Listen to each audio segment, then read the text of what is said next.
क्या हो अगर आपके शहर में किसी अमीर व्यक्ति का कत्ल हो जाए और शक के दायरे में आए 18 या 19 लोग? आप क्या सोचेंगे, क्या करेंगे, क्या समझेंगे?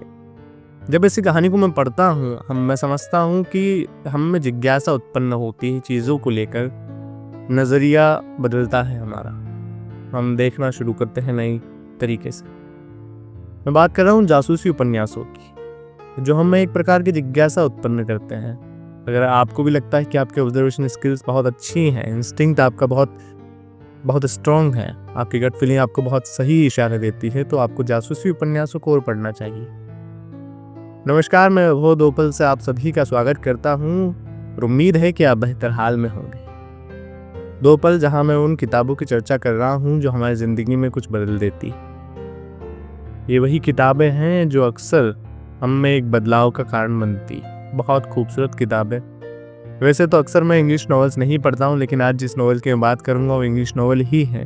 एक डिटेक्टिव नॉवेल है और एक लेडी ऑथर ने लिखा है उसको बहुत खूबसूरती से।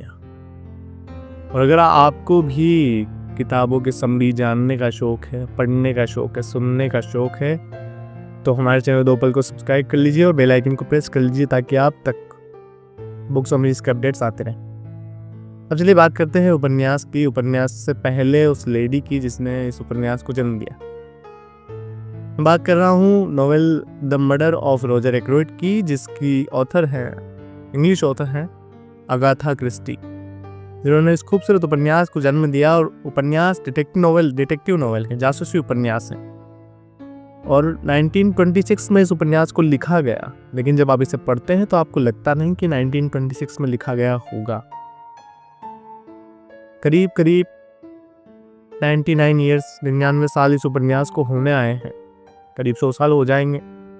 और 66 डिटेक्टिव नॉवेल्स, जासूसी उपन्यास इन्होंने लिखे हैं। और ये नॉवेल मेरे पास काम के तहत आई थी और जब मैंने इसे पढ़ा, इसका हिंदी वर्जन मैंने पढ़ा, तो एक जिज्ञासा उत्पन्न हुई, एक समझ आई कि इंसान किस तरह से सोचता है, उसकी ऑब्जर्वेशन किस तरह से काम करती है। आप जब इसे पढ़ते हैं तो आपको लगता है कि इंसान किस तरह से चीज़ों को गढ़ता है, सिर्फ भगवान नहीं, इंसान भी, बहुत खूबसूरती से। इतने सारे किरदार इसमें हैं, 18-19 किरदार इसमें जुड़ते जाते हैं और आप समझ ही नहीं पाती गुत्थी कहाँ जा रही है ये कहानी। चलिए बात करते हैं उपन्यास की। ये तो बात की लेडी ऑथर अगाथा क्रिस्टी की, जिन्होंने इस उपन्यास को जन्म दिया। उपन्यास है द मर्डर ऑफ रॉजर एक्रोइड। शहर के सबसे अमीर व्यापारी का कत्ल हो जाता है। नाम है रॉजर एक्रोइड।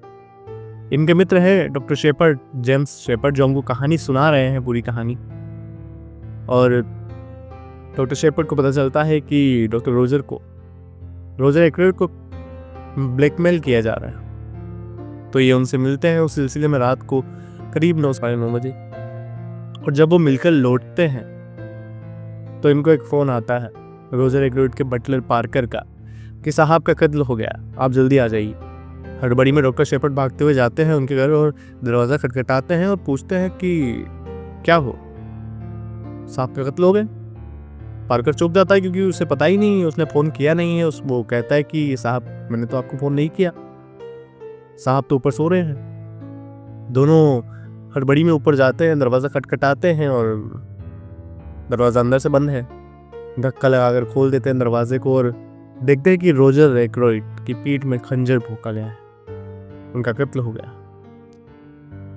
पुलिस को फ़ोन लगाया जाता है, डॉक्टर शेपर्ड पुलिस को फ़ोन लगाते हैं। इंस्पेक्टर डेविस इस केस की तलाश करने आते हैं, जांच करने आते हैं और पूछताछ होती है। किरदार ऐसे ऐसे जुड़ते जाते हैं। बटलर पार्कर जुड़े, डॉक्टर शेपर्ड हैं, उसके बाद डॉक्टर शेपर्ड की एक बहन है कैरोलीन, वो होती है लेडीज़ जो सब जानती है, सब जानकारी रखती है, वो वाली कैरोलीन। उसके बाद मौजूद है सेक्रेटरी रेमंड, एक बाहर से आए हैं मेजर हेक्टर ब्लंट, और फ्लोरा जो कि रॉजर को अंकल कहती थी। फ्लोरा की सगाई तय हुई थी राल्फ पेटन से। अब राल्फ पेटन गायब है उसी वक्त से जब से कत्ल हुआ है। शादी होने वाली है इनकी, लेकिन गायब है। शक की जो सुई है सारी राल्फ पैटन पर जाकर अटक जाती है और सब यही सोचते हैं कि राल्फ पैटन ने ही कत्ल किया है। लेकिन जैसे जैसे किरदार जुड़ते हैं शक की सुई गूंजने लगती है। माना कि वो फिर वापस आकर राल्फ पैटन में अटक जाती है, लेकिन आपके अंदर एक जिज्ञासा जगाती है कि आखिर किसने किया होगा ये सब।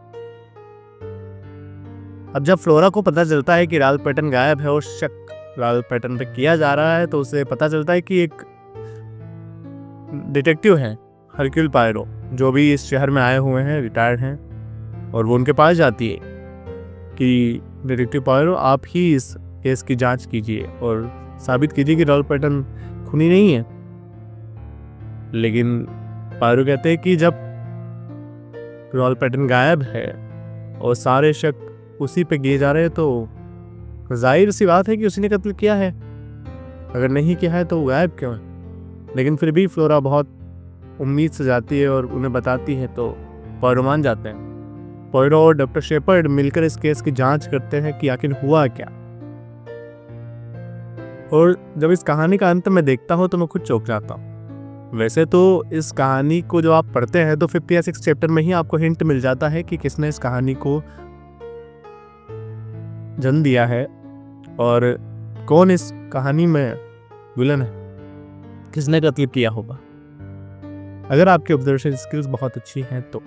लेकिन अगर नहीं भी है तो भी आप 27 चैप्टर्स जब आप पढ़ेंगे तो आपको उतना ही मज़ा आएगा जितना किसी नॉवल को पढ़ने में आता है। वैसे अक्सर मैं इंग्लिश नॉवेल्स नहीं पढ़ता हूँ क्योंकि मैं अक्सर हिंदी पढ़ता हूँ, इसलिए भी एक कारण है।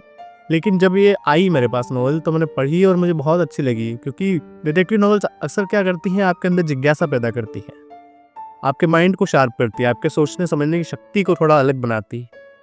ये सब मुझे लगा और मुझे लगता है कि जब आप पढ़ेंगे तो आपको भी यही महसूस होगा, क्योंकि हम हमेशा क्यूरियस रहना पसंद करते हैं कि कुछ ना कुछ हमें मिलता रहे, किसी कहानी से, किसी नॉवल से, किसी उपन्यास से, और कुछ ना कुछ हमें ऐसा हिट करे कि हम जानने की कोशिश करें। क्योंकि विदाउट क्यूरियोसिटी हमारी ज़िंदगी बड़ी फीकी लगती है और जासूसी उपन्यास हमें वो जरिया दे देते हैं कुछ सोचने का, कुछ समझने का, कुछ अलग देखने का।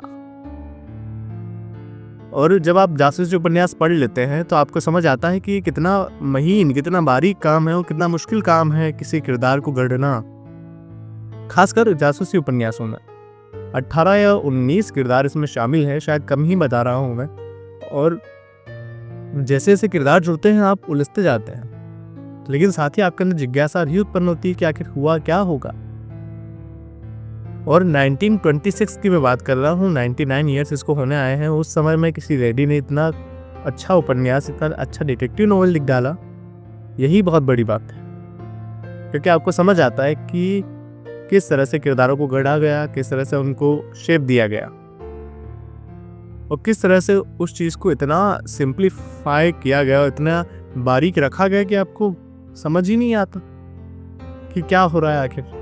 लेकिन फिर भी आप उतना ही मज़ा उठाते हैं जितना मज़ा आप रोमांटिक नॉवेल्स को पढ़ने में उठाते हैं, जितना मज़ा आप गुनाहों का देवता पढ़ने में उठाते हैं, जितना मज़ा आप रेत की मछली पढ़ने में उठाते हैं। रेत की मछली को आपने इतना प्यार दिया है, उसके लिए बहुत शुक्रिया। ये प्यार बढ़ता ही जा रहा है, मुझे उम्मीद है ये प्यार बहुत बढ़ेगा और भी, इसके लिए आपको बहुत शुक्रिया। तो आज की जो नॉवेल थी वो द मर्डर ऑफ रॉजर एक्रोइड थी।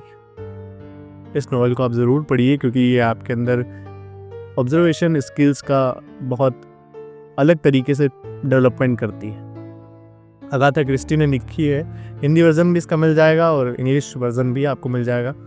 इसकी लिंक आपको बायो डिस्क्रिप्शन में मिल जाएगी, तो आप जाकर इसे पढ़िए और समझिए कि किस तरह से कहानियों को लिखा, गढ़ा जाता है और सुना जाता है और बताया जाता है सभी को। उम्मीद है आप समझ रहे हैं मेरी बात को। आज के लिए बस इतना ही। दो पल से मैं वैभव आप सभी से विदा लेता हूँ। अगली बार फिर मुलाकात होगी किसी अन्य कहानी, उपन्यास या नाटक के साथ। तब तक लिखते रहिए, पढ़ते रहिए और हाँ, मुस्कुराना मत भूलिए साहब, क्योंकि बिना मुस्कुराए ज़िंदगी कहाँ चलती है। रोना भी ज़रूरी है तो मुस्कुराना भी ज़रूरी है। तो मुस्कुराते रहिए और हमेशा सबको गुदगुदा करिए। शुक्रिया।